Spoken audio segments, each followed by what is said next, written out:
Hoy presentaremos el método Simplex, una introducción teórico-práctica.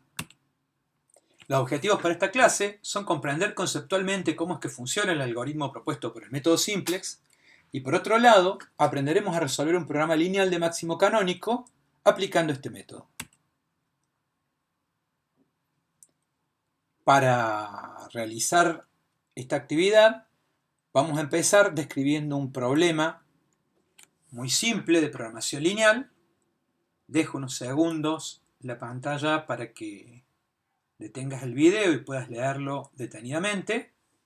De esta manera, la primera actividad sería que puedas modelar este programa lineal.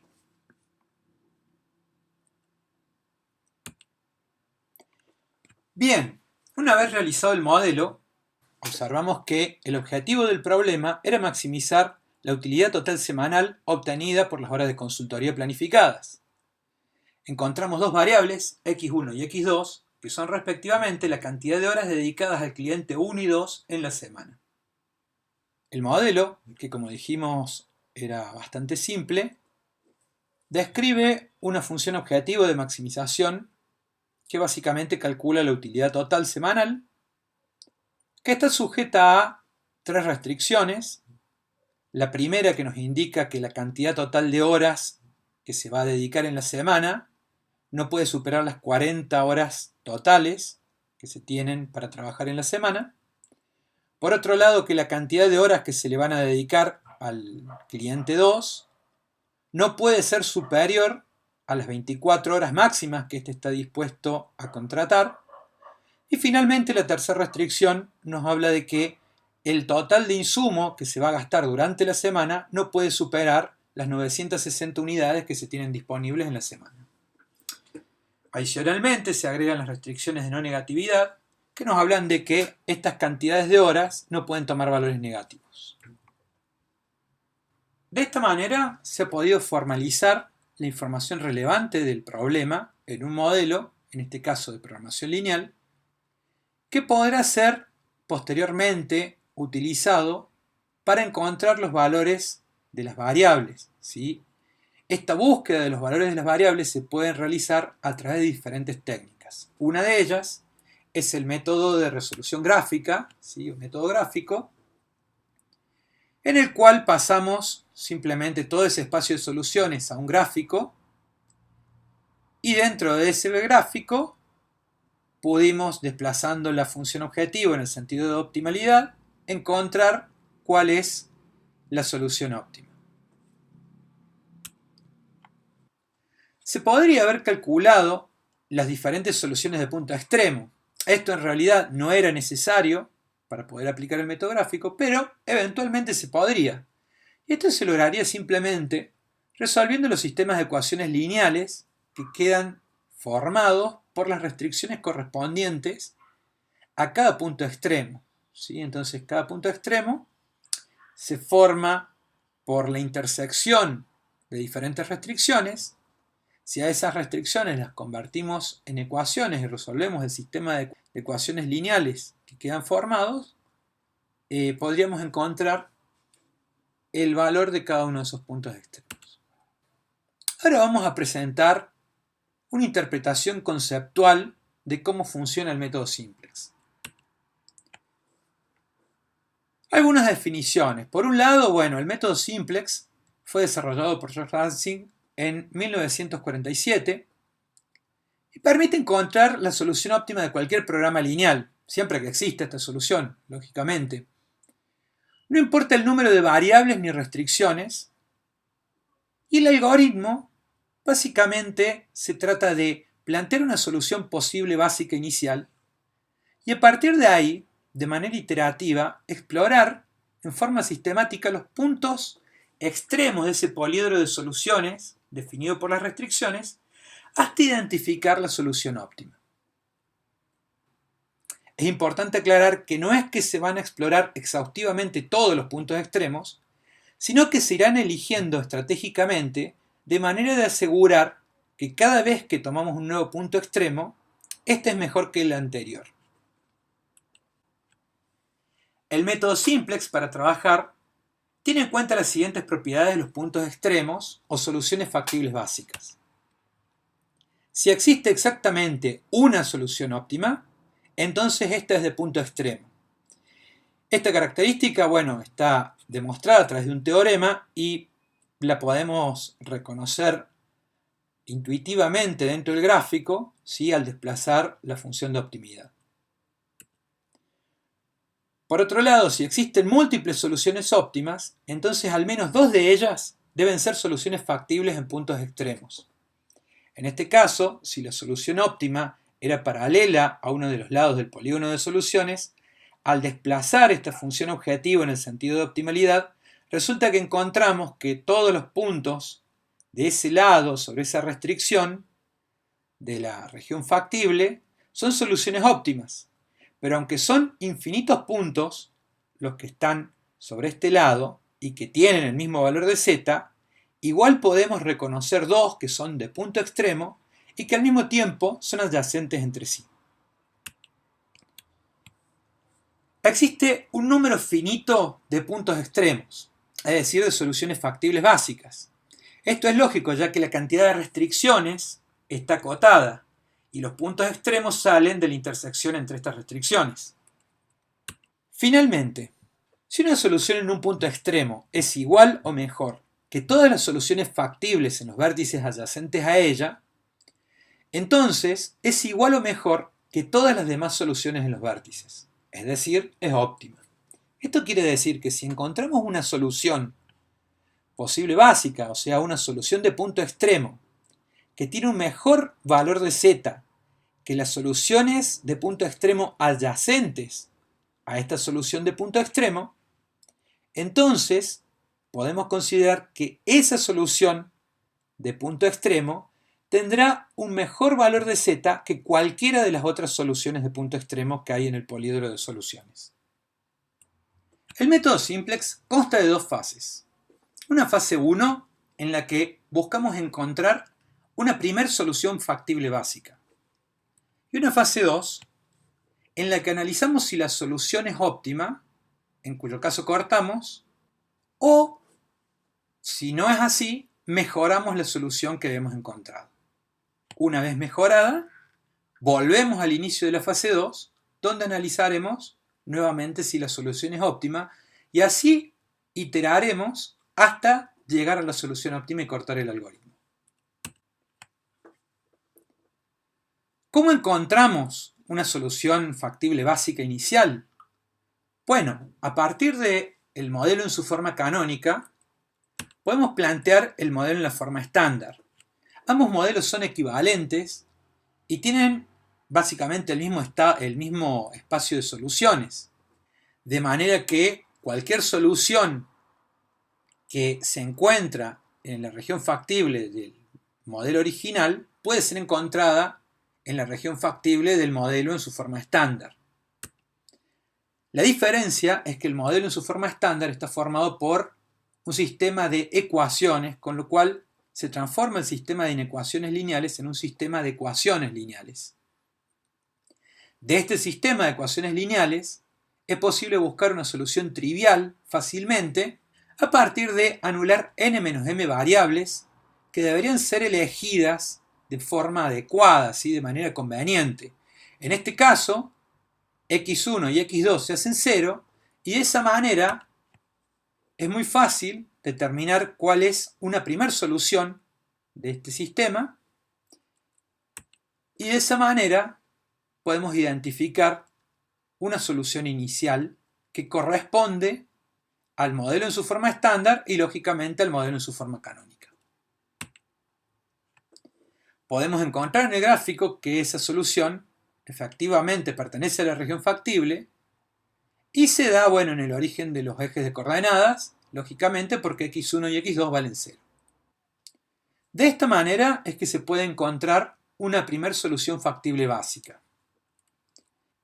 Ahora, para la fase 2, sabemos que de alguna manera vamos a necesitar poder encontrar soluciones factibles básicas adyacentes que sean mejores. Esto es posible a partir de ciertas propiedades que tienen las soluciones factibles básicas adyacentes. Primero, bueno, sabemos que dos soluciones de punto extremo son adyacentes si forman parte de la misma arista. ¿Sí? Por ejemplo, el punto XA y el punto XE son puntos extremos adyacentes. Ahora, dos soluciones factibles básicas son adyacentes si todas menos una de sus variables no básicas son las mismas. Esto implica que todas menos una de sus variables básicas son también las mismas, aunque tal vez tengan distintos valores. Esto puede verificarse en el ejemplo con las soluciones correspondientes a XA y XE, donde el valor de X1 en la primera solución era 0 y ahora en la solución XE se hace positiva y el valor de S3 era positivo en XA, pero en XE se anula. ¿De acuerdo? Entonces, donde había una variable no básica, en la siguiente solución adyacente ahora es básica, y donde había una variable básica, ahora en la solución XE hay una variable no básica. Lo mismo podríamos verificar para otro par de soluciones adyacentes, por ejemplo XA y XB. En este caso, observamos que la variable no básica X2 estaba anulada y ahora tiene un valor positivo en XB, y en XA la variable básica S4 tenía un valor positivo y en la siguiente solución factible básica adyacente encontramos con que se ha anulado. El método simplex aprovecha esta propiedad de las soluciones posibles básicas adyacentes. En cada nueva solución, una variable entrará a la base mientras que otra sale de la misma. De esta manera, es posible generar en forma sistemática diferentes soluciones factibles básicas que sean adyacentes a una solución dada. El algoritmo simplex básicamente entonces tenía estos tres pasos, dos de los cuales se van a repetir de forma iterativa. Arranca encontrando una primera solución factible básica, en este caso sería XA, determina si la solución es óptima, en este caso no lo es, y si no lo es, genera una solución factible básica adyacente mejor. En este caso habría generado a XB. Hecho esto, vuelve al paso 2 para determinar si esta solución es la óptima. Como no lo es, vuelve a generar una solución factible básica que sea mejor que XB, en este caso se trata de XC, y vuelve a tratar de determinar si la solución es óptima. Como no lo es, deberá nuevamente generar una solución factible básica adyacente mejor, tratará de determinar si es óptima y como en este caso sí lo es, el algoritmo corta. Ahora vamos a presentar una aplicación del método simplex a nuestro problema introductorio. Lo primero que hay que tener en cuenta es que el método simplex trabaja mediante la construcción de diferentes tablas. Cada tabla va a corresponder a una solución factible básica. Como en la fase 1 debemos construir nuestra primera solución factible básica, entonces vamos a tener que construir nuestra primera tabla simplex. Para ello, tomamos nuestro modelo en su forma canónica y lo pasamos a la forma estándar. La primera tabla simplex va a tener la misma estructura, la misma forma, que todas las demás tablas que se vayan consiguiendo a través de las diferentes iteraciones. Esa estructura básicamente tiene 3 columnas siempre al principio y después se agrega una columna por cada una de las variables que tenga nuestro problema. Por otro lado, tiene siempre 2 filas al principio, 2 filas al final y después en el medio hay tantas filas como restricciones tenga nuestro problema. Esta estructura se va a ir manteniendo a lo largo de todo el problema. A continuación, debemos identificar las cabeceras, ¿sí?, con los nombres de las variables que tenemos en nuestro problema. Entonces, la segunda fila se completa con cada uno de los nombres de variables que tenemos en el modelo. A continuación, se deben identificar los coeficientes de la función objetivo que corresponden a cada una de esas variables, es decir, los C sub j, que se llenan en la primera fila, que está etiquetada de tal manera.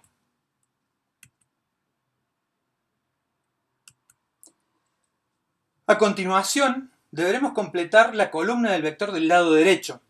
Esto lo vamos a hacer colocando el vector b, es decir, el vector que contiene los términos independientes de nuestras restricciones.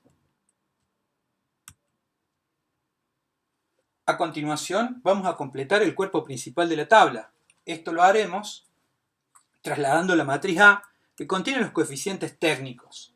Estos acompañan a las variables en las diferentes restricciones.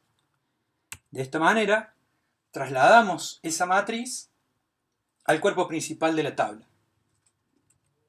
Una vez hecho esto, deberemos verificar la existencia de m vectores y décima unidad que permitan formar una submatriz de identidad. La misma debe existir para poder arrancar el método simplex.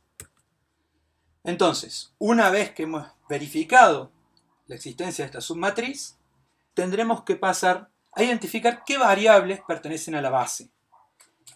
La forma de identificarlas es identificar cada uno de estos vectores y décima unidad y colocar esas variables correspondientes dentro de la columna de la base, de tal manera que cada variable entra en la misma fila donde tiene el 1, el vector unitario correspondiente a su columna. De esta manera, S4, por ejemplo, que corresponde al vector 0, 1, 0, entra en la segunda fila, y S5 entra en la tercera porque le corresponde el vector 0, 0, 1. Es decir, el 1 está en la tercera fila, por lo cual entra la base en la tercera fila.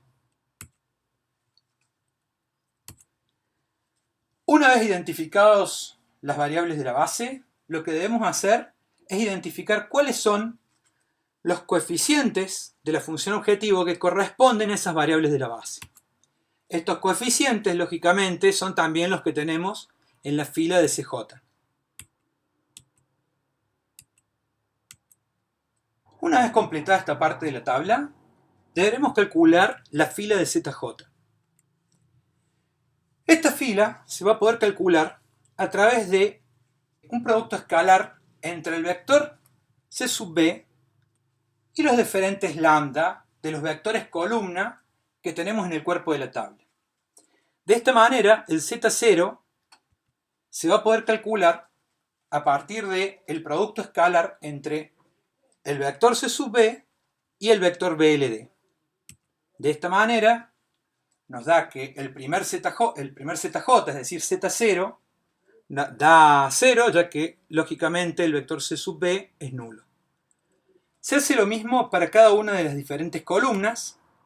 En este caso, para X1 da 0 y, lógicamente, dará 0 para todas las demás.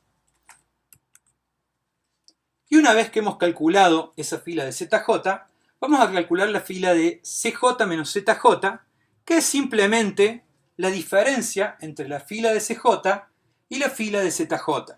Es decir, para X1 calcularemos 40 menos 0, queda 40. ¿Sí? Y lo mismo tendremos que ir aplicando para cada uno de los demás elementos de esa fila. Una vez que hemos completado esta fila, tenemos ya la primera tabla simplex completa. En esta se presenta una solución factible básica y la misma la podemos identificar fácilmente. Por un lado, sabemos que las variables básicas son las que están dentro de la columna de la base, en este caso S3, S4, S5, y sus valores correspondientes son los que figuran en BLD, es decir, 40, 24 y 960 respectivamente. Además, hay dos variables que no están en la base, que son X1 y X2, y estas variables son las no básicas y sabemos que su valor es 0. Por otro lado, el elemento Z0 de la fila de ZJ nos está indicando el valor del funcional en esta solución en particular. Podríamos verificar la existencia de esta solución en nuestro gráfico de la resolución con método gráfico, ¿sí? Y efectivamente vemos que la solución que hemos encontrado en la primera tabla simplex se corresponde con la solución 0, 0 que corresponde a nuestro método gráfico. Entonces podemos efectivamente comprobar que la primera tabla simplex nos está encontrando una de las soluciones posibles básicas que tiene el gráfico. Esto lógicamente no es necesario hacerlo porque en realidad estamos resolviendo el método simplex para evitar hacer el gráfico, ¿sí? Se presenta únicamente a los efectos de mostrar esta correspondencia entre ambas soluciones. Entonces, una vez completada nuestra primera tabla simplex, deberíamos verificar si la solución posible básica encontrada es óptima o no. Para ello, el método simplex propone una condición de optimalidad que en el caso de un problema de maximización pide verificar que todos los valores de la fila CJ menos ZJ sean negativos o nulos. En caso de minimización, todos los valores de esta fila deberían ser positivos o nulos. En este caso, podemos observar que los valores de la fila CJ menos ZJ no son todos negativos o nulos, de manera que sabemos que esta solución no es la óptima. Entonces, deberemos seguir iterando para generar una nueva solución factible básica que se generará buscando que sea adyacente a la anterior. Entonces, como va a ser adyacente, sabemos que una variable que está en la base se hará no básica y una variable no básica actual se hará básica. Es decir, una variable no básica debe entrar, una variable básica debe salir y todos los elementos de la tabla deberán recalcularse. Para identificar qué variable no básica debe entrar a la base, se utiliza el criterio para un problema de maximización de elegir aquella variable cuyo coeficiente CJ menos ZJ sea el más positivo. Este coeficiente nos está indicando cuánto incrementa Z por cada unidad de la variable que aumente. Es decir, si entra una unidad a la base de la variable x1, el z correspondiente a esa solución aumentará en 40. Por otro lado, si entrase una unidad de la variable x2 a la nueva solución, el valor de z aumentará en 50. El criterio, lógicamente, nos pide elegir aquella que mayor incremento le dé a z. Y por eso, en este caso, entre las variables no básicas x1 y x2, preferimos ingresar x2, que es la que mayor incremento nos está anunciando en su CJ menos ZJ. Ahora debemos identificar la variable básica que debe salir de la base y para ello deberemos calcular el θ.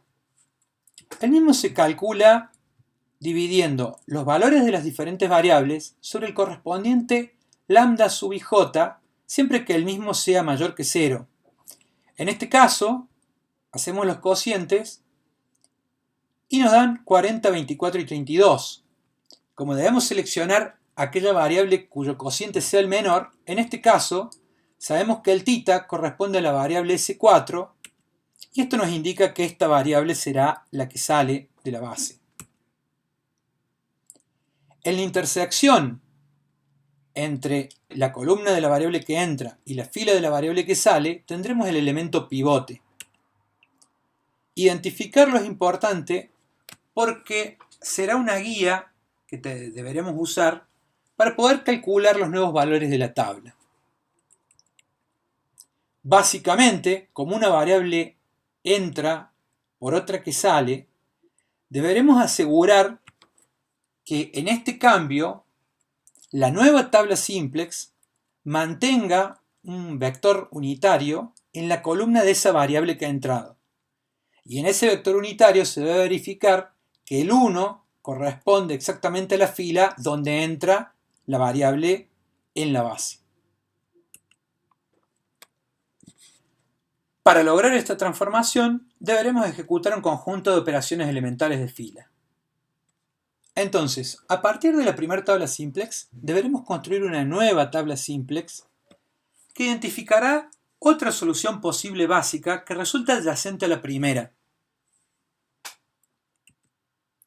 Lo primero que debemos hacer en esta nueva tabla simplex es, ya identificadas cuáles son las variables de la base, colocar en el vector C sub b los diferentes coeficientes correspondientes. Como ha entrado x2, el coeficiente en la función objetivo para x2 es 50. Ahora debemos asegurarnos que en la columna de la variable que entró tengamos un vector unitario que verifique que el 1 corresponde a la intersección entre la fila de la variable en la base y la columna correspondiente a la misma variable. Entonces, en este elemento en particular, señalado que corresponde a la posición del pivote, debería haber un 1 y actualmente está, por lo cual no hay que operar de ninguna manera y simplemente copiamos la fila. Ahora, en la fila de C3, actualmente hay un 1 y sabemos que debería haber un 0. Para lograr esa transformación en la nueva tabla, deberemos realizar una operación elemental de fila que anule el 1 que actualmente se encuentra. Entonces, la operación elemental de fila que me permite realizar esa transformación es la de multiplicar a la fila de x2 por un escalar, en este caso menos 1, y sumárselo al valor de la primera fila. De esta manera, la nueva fila de C3 se obtiene por multiplicar toda la fila de x2 por menos 1 y sumársela a los anteriores valores de esta fila S3. Por ejemplo, para el primer elemento de la fila S3 tenemos que el valor actual es 40 y lo que haremos es al 40 sumarle el 24 de la fila de x2 multiplicado por menos 1. El nuevo valor es 16 y esto mismo lo haremos para todos los elementos de la fila. De esta manera nos hemos asegurado que en la columna de la variable x2 tenemos un 0 y ya va tomando forma nuestro vector unitario para dicha variable. Ahora debemos asegurarnos que en la misma columna, pero en la fila de C5, en lugar de haber un 30, haya un 0. Deberemos operar de la misma manera, es decir, multiplicaremos la fila de x2 por el escalar correspondiente, de tal manera que al sumarlo a la fila anterior de S5, queda anulado en ese elemento el valor de 30 para convertirse en 0. Entonces, a la fila de x2, para lograr esta operación, debería multiplicarla por menos 30, y de esa manera, al sumar toda esa fila multiplicada por menos 30 a la fila de S5, conseguiría tener el 0 que estaba buscando para el vector unitario de x2. Una vez realizados estos cálculos, no queda más que verificar que nos han quedado los vectores unitarios que conforman una submatriz de identidad. Esto, si hemos operado bien, siempre debería verificarse en cada nueva tabla simplex. Y ahora vamos a calcular los valores del ZJ. Esto nuevamente se obtiene a partir del producto escalar entre los vectores de C sub b y cada uno de los vectores columna del cuerpo de la tabla.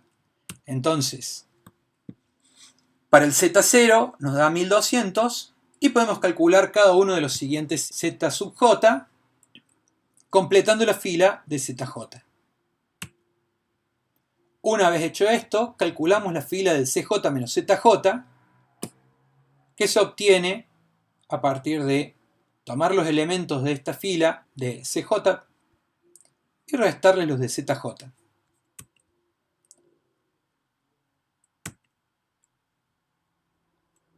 Con esto hemos terminado nuestra segunda tabla simplex y ahora volvemos al inicio de la fase 2, es decir, preguntarnos si se cumple que esta es la solución óptima o no.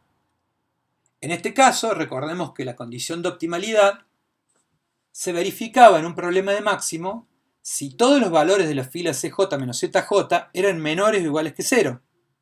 En este caso vemos que no se cumple, ya que el 40 es un valor positivo que nos está indicando que si la variable x1 entra a la base, cada unidad que tome esa variable aumentaría el z en 40.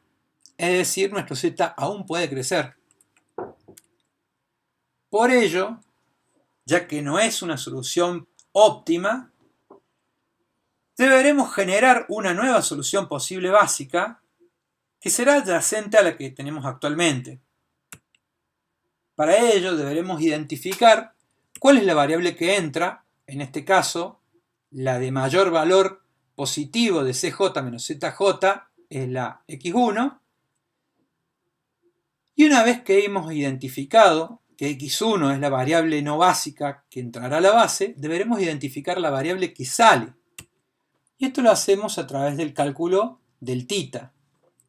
Observen aquí que el correspondiente a la fila de x2, como tiene un lambda sub ij que es igual a 0, no se verifica la condición que se pide para los distintos cocientes y por ello no se calcula esta segunda fila. De las dos que sí pudieron calcularse, la que corresponde a S5 es la menor y por lo tanto esta nos está indicando cuál es la variable que se va, que es efectivamente S5, y también nos queda identificado cuál es el nuevo elemento pivote. Entonces, a partir de esta segunda tabla simplex, deberemos generar una nueva tabla simplex que presente una solución posible básica adyacente a la que nos está presentando la tabla actual. Sabemos que la variable que entra es x1 y la variable que sale es s5. x1 entra exactamente en el lugar donde estaba s5, se actualizan los coeficientes del vector c sub b y ahora hay que calcular el cuerpo de la tabla. El criterio, nuevamente, para calcular este cuerpo de la tabla será que quede en la columna de x el vector unitario del tipo 0,0,1. Actualmente tenemos un 20 en la intersección entre la tercera fila y la primera columna correspondiente a x1. Entonces ese 20 debe ser transformado al 1 que necesitamos para el vector unitario. Para hacerlo aplicaremos la operación elemental de fila de multiplicación por el escalar 1 sobre 20. De esta manera, aplicada sobre la tercera fila, la multiplicación por el escalar 1 sobre 20 nos deja actualizados los valores de la fila de x1 y podemos verificar que en la columna correspondiente tenemos el 1 que reemplaza en el elemento pivot al 20 que teníamos. Ahora debemos verificar que sobre ese 1 en la columna de x1 aparezcan los correspondientes ceros del vector unitario. En este momento sabemos que en la segunda fila ya hay un 0, por lo cual no haría falta operar sobre esa fila y la podemos copiar tal cual está. En la primera fila actualmente tenemos un 1 y deberíamos tener un 0 para la columna de x1. Para poder convertir ese 1 en 0, lo que haremos es multiplicar a la fila de x1 por un escalar, que en este caso será menos 1, y sumárselo a la fila actual de S3. De esta manera queda conformado el cuerpo de la tabla y podemos verificar la existencia nuevamente de los vectores unitarios que forman una submatriz de identidad. El paso siguiente es calcular los diferentes valores de la fila ZJ.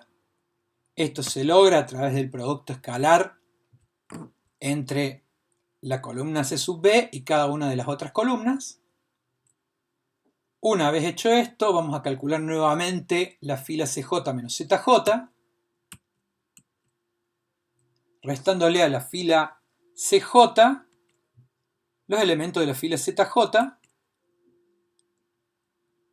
Y hemos completado la construcción de la tercera tabla simplex, donde está presentada una tercera solución factible básica. En este caso, si interpretamos qué solución nos está indicando, sabemos que las variables básicas son S3, X2 y X1, que tienen los valores de 4, 24 y 12 respectivamente. Las variables S4 y S5 son no básicas, por lo tanto sabemos que valen 0.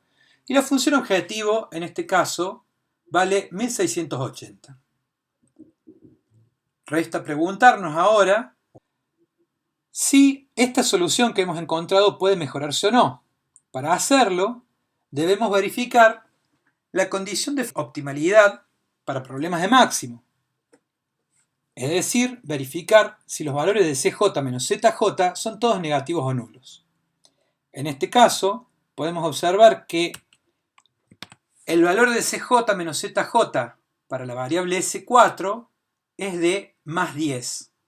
Esto significa que si esa variable entrase a la base, cada unidad de S4 aportaría un incremento de 10 unidades al Z, con lo cual nos está indicando que Z podría mejorar.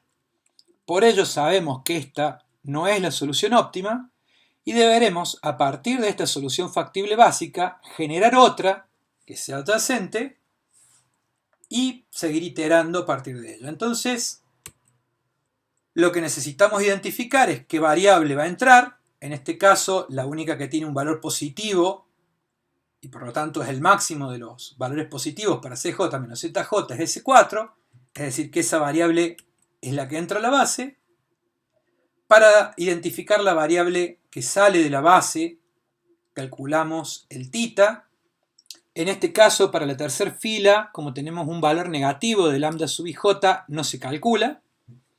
De las otras dos filas, observamos que para la fila de S3 tenemos el menor valor de θ, por lo tanto, esa es la variable que sale.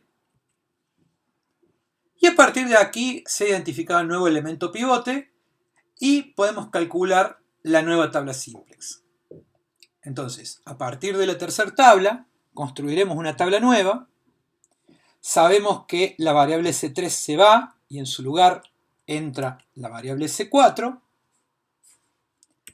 Sabemos que los coeficientes correspondientes a las variables de la base son 0, 50 y 40 respectivamente. Como necesitamos en el elemento pivot el valor 1 y actualmente hay un 0,5, entonces vamos a multiplicar toda la fila por 2 y así obtenemos el nuevo valor de la primera fila de la tabla simplex. ¿Sí? En la segunda fila tenemos en la columna del elemento pivot un 1, necesitaríamos un 0, por lo cual a la primera fila la vamos a multiplicar por menos 1 y se la vamos a sumar a la segunda. Y finalmente, sabemos que tenemos en la columna del elemento pivot un menos 1,5 y necesitaríamos un 0. Entonces, para lograr esa transformación, multiplicaremos a la fila del elemento pivote por 1,5 y se la sumamos a la fila actual de x1, de manera que nos quedan los siguientes valores. Una vez completada esta parte de la tabla, nuevamente calculamos el producto escalar entre el vector c sub b y cada una de las otras columnas. Y finalmente calculamos los cj menos zj. Y así hemos obtenido una nueva solución posible básica que es adyacente a la anterior. Y sobre esta solución deberemos preguntarnos nuevamente si se trata de la solución óptima o no. En este caso, si observamos el criterio de optimalidad para problemas de máximo, nos encontramos que sí se está cumpliendo porque todos los valores de la fila CJ menos ZJ son negativos o nulos. Esto significa que cualquier variable no básica que entre a la base va a provocar disminuciones en el valor de Z para los casos de S3 y S5, que son las variables no básicas. Entonces, como cualquiera de esas variables al entrar a la base va a provocar un valor menor para Z, podemos decir que esta es la solución óptima. Identificamos de qué solución se trata, leyendo simplemente cuáles son las variables de la base, en este caso S4, X2 y X1, que tienen los valores 8, 16 y 24 respectivamente. Las variables no básicas de esta solución óptima son S3 y S5, y por lo tanto valen 0. El resultado en la función objetivo es de 1760. En conclusión, la solución óptima será dedicar semanalmente 24 horas de trabajo al cliente 1 y 16 horas al cliente 2. No habrá excedentes de horas disponibles de trabajo semanal ni de unidades de insumo. Además, sabremos que estaremos 8 horas por debajo del máximo que se puede contratar al cliente 2. La utilidad total semanal que se obtendrá con esta política será de 1.760 pesos. Con esto hemos completado la resolución del método simplex y ahora vamos a ver algunas preguntas comunes que se plantean a la hora de utilizar este método. La primera, al determinar la variable que entra, ¿qué pasa si dos variables no básicas empatan en el mejor coeficiente de CJ menos ZJ? Bueno, se puede elegir cualquiera de las dos. Simplemente lo que estamos haciendo es modificar cuál de las dos soluciones posibles básicas estamos eligiendo construir. ¿Sí? Lo único que esto cambia es por qué lugar vamos a llegar a la solución óptima. Al determinar la variable que sale, ¿qué pasa si dos filas empatan en el menor tita? Bueno, se puede elegir cualquiera de las dos. Lo que sabemos es que además la próxima solución que se genere será una solución factible básica degenerada. Otra pregunta al determinar la variable que sale es qué pasa si no puedo calcular el tita, ya que no hay ningún lambda sub ij mayor que 0 para la variable que entra. Es decir, no puedo calcular ninguno. Bueno, ante esa situación sabemos que el problema es no acotado, por lo cual se finaliza la resolución de simplex. Es decir, en esta situación no hay restricciones que acoten el movimiento de la función objetivo en el sentido de optimalidad. Al encontrar una solución óptima, ¿qué pasa si una de las variables básicas tiene valor 0? Bueno, lo que podemos decir es que se trata de una solución factible básica degenerada, es decir, que tiene más de n menos n variables nulas. Y finalmente, también, al encontrar una solución óptima, ¿qué pasa si una variable no básica tiene su cj menos zj igual a 0? Bueno, ante esta situación, lo que podemos decir es que se trata de un problema de múltiples soluciones óptimas, porque lo que ocurre es que si esa variable entra, no va a alterar el valor de z. Es decir, encontramos una solución que cumple con el criterio de optimalidad. Si metemos una variable no básica, resulta que también encontramos una solución que tiene el mismo z, es decir, que va a cumplir con el criterio de optimalidad. Entonces sabemos que hay al menos dos soluciones posibles básicas que son el óptimo. Ante esa situación, sabemos que todas las soluciones que surjan como combinaciones lineales convexas entre las dos también serán soluciones óptimas. Y bueno, tenemos infinitas soluciones óptimas para ese caso. Bueno, estas son las principales preguntas que se plantean, ¿sí?, para la resolución de simplex con problemas de máximo canónico. Conclusiones. El método simplex permite resolver modelos de programación lineal de dos o más variables. Se presentaron elementos de su funcionamiento conceptual. Su algoritmo se basa en dos fases bien diferenciadas. La primera fase nos plantea encontrar una primera solución factible básica y una segunda fase en la que verificamos si la solución encontrada es óptima y si no, se busca mejorar a través de encontrar una solución factible básica adyacente. Esta segunda fase se irá iterando hasta que se cumpla el criterio de optimalidad. Finalmente, se presentó un ejemplo de aplicación a la resolución de un problema de programación lineal de máximo canónico.